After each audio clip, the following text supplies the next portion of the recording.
Good morning, David. How are you? Good morning, Tim. Well, I've woken up and listened to my podcast's daily news in the morning, as I do. Wake up to usually what is quite depressing.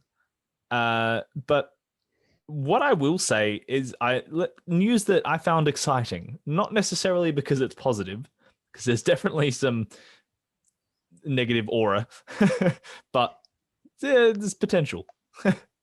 I'm sure everyone has heard, because it's literally the only thing in my Facebook newsfeed at the moment, that everyone in Australia has woken up to now no news articles being able to be shared by Australian news outlets.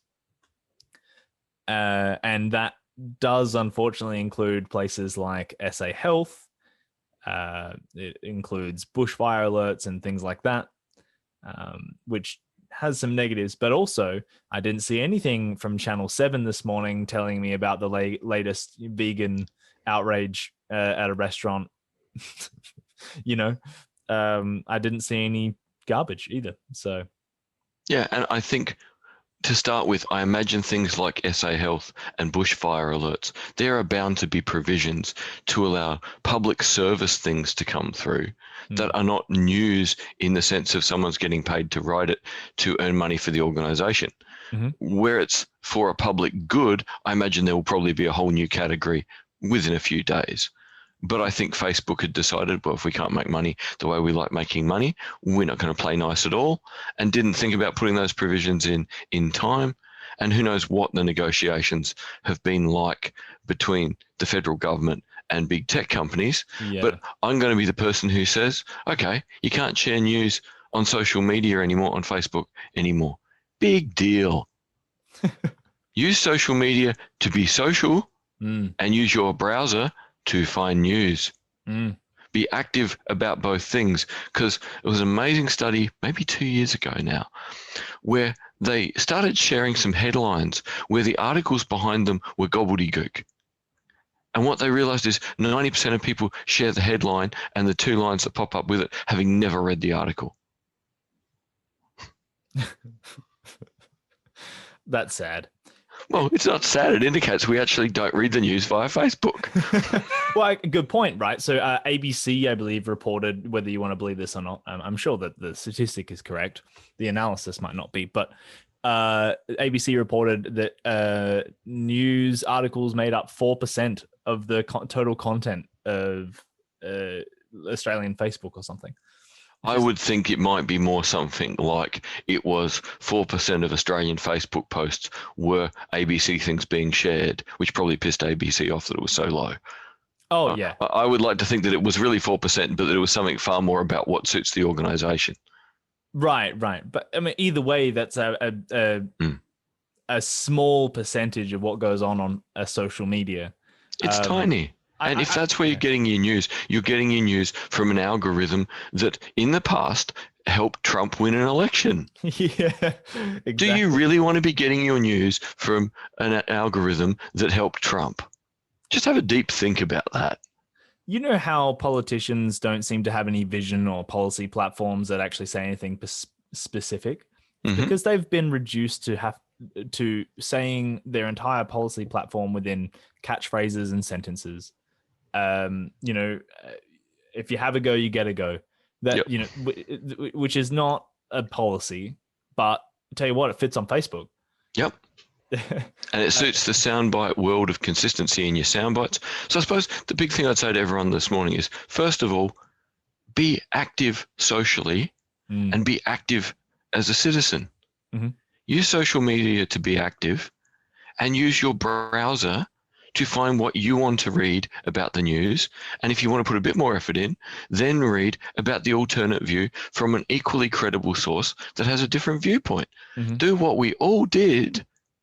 Well, what I still do, because I never trusted the algorithm, on Facebook. Yeah. Second question, and this is something, again, generationally, I don't know if this is something that's a big deal for young people, Tim. Do you use anything to capture RSS feeds on your phone so all your RSS feeds end up in one app?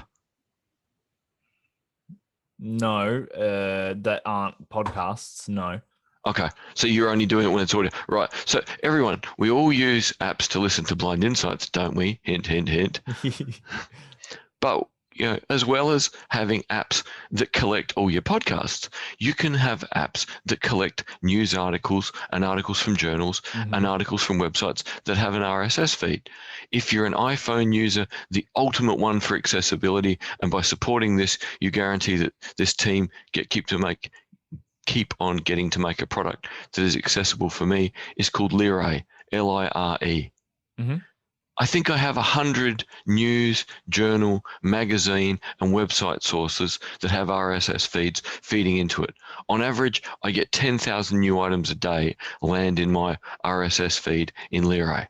And excluding buying the app initially and buying updates because the development cost is fairly high and you can't keep giving it away for free, you get as much news as you want in one app. And you get to pick the sources, and you get to balance left, right, and center, science and arts, politics and history. I'm even subscribed to 2 whiskey journals in there. It's awesome. I do a similar thing, but it is through Google News, which is also under contention with the LNP at the moment.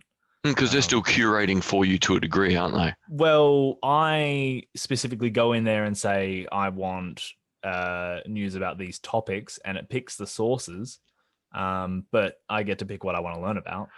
Okay, so it's essentially like Apple News, the difference being, I think, that by having Apple News, Apple are paying for the access, and if you want access to more organizations, you go for Apple News Plus. The only reason I don't do Apple News Plus is because with my RSS feed in Lire, why would I pay? Yeah, 100%. So the idea is not to pay for more than the app, but there are plenty of ways to do this without being beholden to the company doing the hunting for you. Yeah. Well, I mean, I broadly tend not to get particularly interested in the latest tiny little... This is the first time I've cared about this topic. Yeah, the whole time this debate's been on, I've been worried about the idea that Google Maps would be affected, seeing I rely on it so much. To me, that was the issue. Facebook saying you can't have news, and I was like, I don't care. Yeah, but my point being that I have never been particularly worried about the tiny little news articles that happen every day. I don't need the 24-hour news cycle updates. But what I actively do is find the long story, the blog post, the things that give you context, history, deep analysis, combine 2 or 3 threads that are in other articles are just little fragments, and suddenly someone good links them all together. Yes. How could I possibly profess to understand a particular news issue unless I have all of the context? That's just how I feel about it. And because everything is in bite-sized chunks, it's in things that you could read on your phone screen if you wanted to, which would just be arduous if you were doing it for anything worth reading. I'm not kind of interested in it. So, but I understand that lots of people are. So, are we being slightly idealistic about, should everyone be interested in trying to read the long articles and things? That maybe that's not how people work. I'm not sure if it's idealistic alone. It's idealistic to think people will take responsibility, but we are in a situation where people are more socially disconnected than they've ever been, despite all the technology that connects them. And people are more ignorant of the things they need to know to improve the world than they should be. So as much as it's idealistic to believe they should go find their own news, if we are going to avoid climate Armageddon, people need to read the long story, look at the long video, listen to the long podcast, and decide in what way, rather than just passively sharing stuff that, again, the studies show people don't even read what they share. If they read what they share, then maybe this would annoy me slightly. But they don't. So let's assume that a few people read what they share and a few other people read it. That is no harder if you go to your browser and share things. And you can share them in whatever format you like. If you've got a messenger group of people who read that stuff, or a WhatsApp group or a Signal group, yes, it's not the same as just putting stuff on social media, but more often than not, I will put something that's science related up on the Blind Insights page, thinking our listeners would be interested. Now, I'm guessing a lot of that stuff's probably not going to work anymore. And that's a bit annoying, but maybe that means we just at the end of every big episode record 2 minutes if there was a cool science thing this week and tell 100%. people where to look. So there's a way around that. Well, I mean, it's only blocking Australian news sources. So if it's American, or if it's, whatever. And it normally is. So we probably won't have a problem. Pretty much. Yeah. The concern is, David, that in this power vacuum, it will fill with all of the vile disinformation, incredible, just no sources, conspiracy theorists that will take control of news feeds now. And maybe they will be infinitely more obvious because they were the only things pretending to look like news, and they won't be from your friends. So if your friends are sharing these things, what it's indicating is this isn't news. This is crap. Yeah. Yeah. True. So either share proper social things with your friends or go out to credible sources via RSS or your browser. Well, I mean, I'm a little bit optimistic that the vacuum or the gap or whatever is actually a space for the little independent media groups to pivot. They're agile enough to be able to change what they do. They can put videos up. That's what I wanted to do this morning. The first thing I thought was when there was no channel XYZ was, well, why don't we just do a video? We're not a news outlet. Hi, listeners, watchers. You can't get bad news anymore. So Tim and I will try and give you good news. The good news is you get to be autonomous.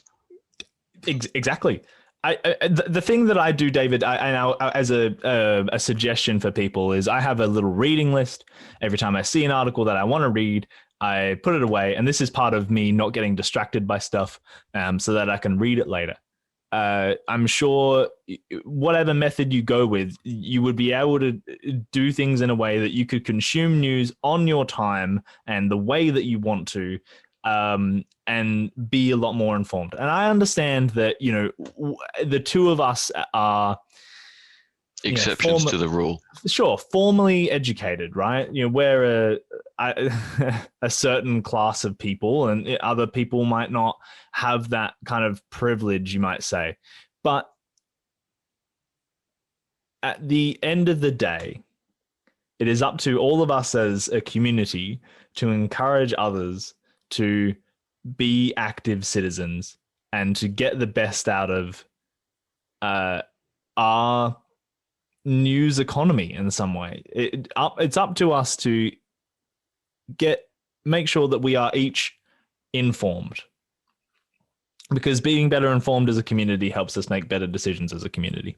Yeah, politicians can only do better if we ask them to do the things we value. So if we don't know what they should do, they'll do what they think is a good idea, and that will be something that worked yesterday. Yeah. Well, so if you want an improved world, the other thing too is if you're worried about where to put everything you find when you find it, you've got apps like Instapaper and Pocket, where you can send all the links from your browser to them, and they all sit there and wait. And all right, sharing is going to have to be different now when you find something in your RSS feed or in your browser, or you're using Pocket or Instapaper or any other of these different options. But you'll have to choose who you share with, who would genuinely read it, who would genuinely engage in a debate with you. And if you're sharing news, isn't it because you think it's important? So targeting the 10 or 12 people who might read it and might want to discuss it, and it gives you something to talk about that makes you both feel that you're more informed and more empowered. Yeah. And can have more say in your lives and in the world. Definitely. Look, I think, you have to consider the fact that this is all about the Liberal Party, the government, current Liberal government, trying to get money for their mates in old media. It's maybe a Rupert Murdoch pushed incentive. The idea is that these news companies that we were so used to posting and being around on Facebook that were credible, or at least partially credible. Yeah. We're not on a profitable business model because Facebook and Google were taking up their ad revenue somehow, profiting from their news.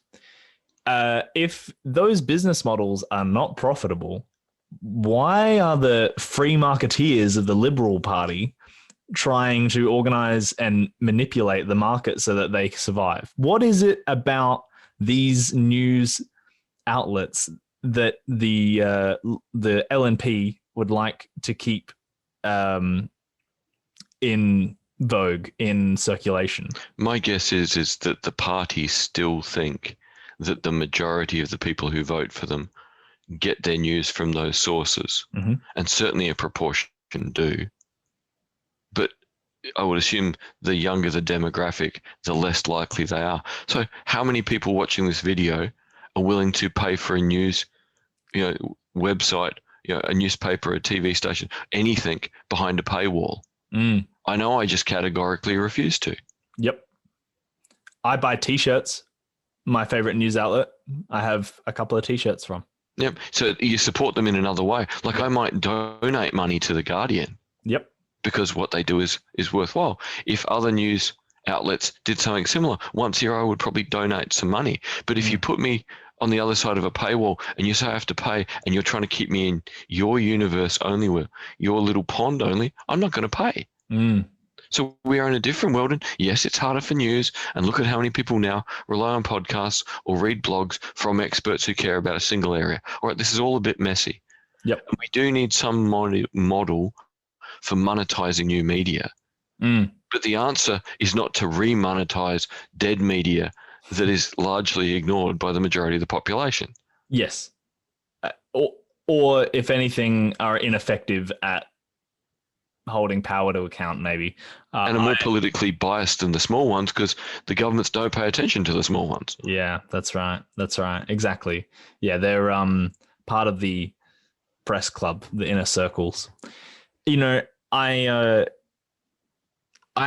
feel like a little bit of a conspiracy theorist because I definitely think it's within the LNP's interest to keep people informed via these news platforms that definitely don't hold them to account.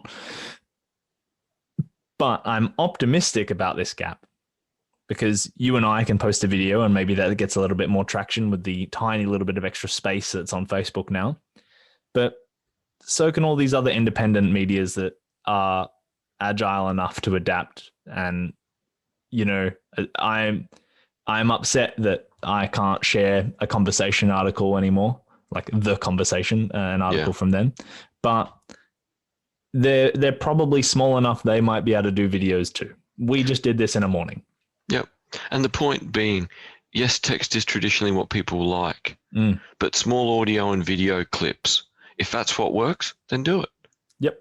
If the Conversation says that when you put in your article, that you also record a 90-second version as an audio clip, and that's what people find first, and then go read the whole thing, well, in the main, you only need the 90-second clip. Yeah.